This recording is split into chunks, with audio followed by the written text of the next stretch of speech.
Assalamualaikum warahmatullahi wabarakatuh. Perkenalkan, nama saya Tessa Icananda dari kelas MN23N. Di sini saya akan mempresentasikan tentang peran, sejarah, dan tujuan akuntansi manajemen. Yang pertama ada pendahuluan.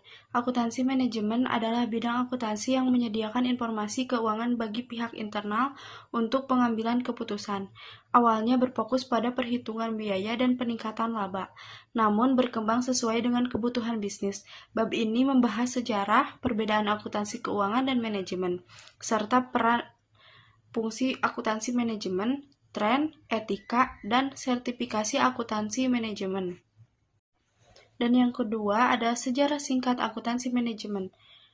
Perkembangan akuntansi manajemen dipengaruhi oleh perubahan lingkungan ekonomi dan bisnis. Awalnya hingga 1925, akuntansi manajemen menekankan perhitungan biaya produk dan laba per produk.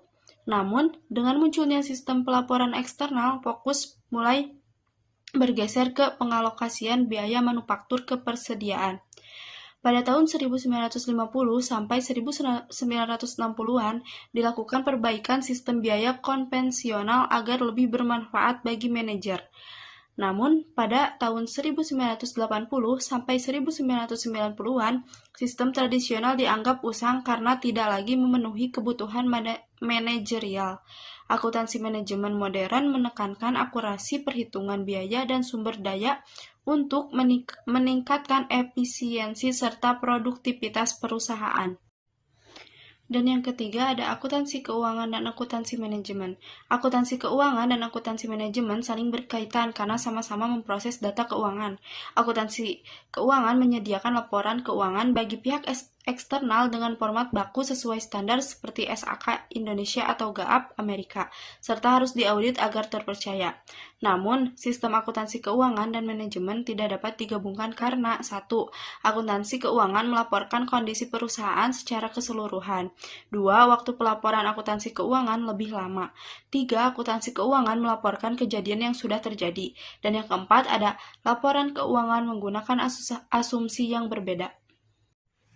Dan yang keempat ada sertifikasi akuntansi manajemen.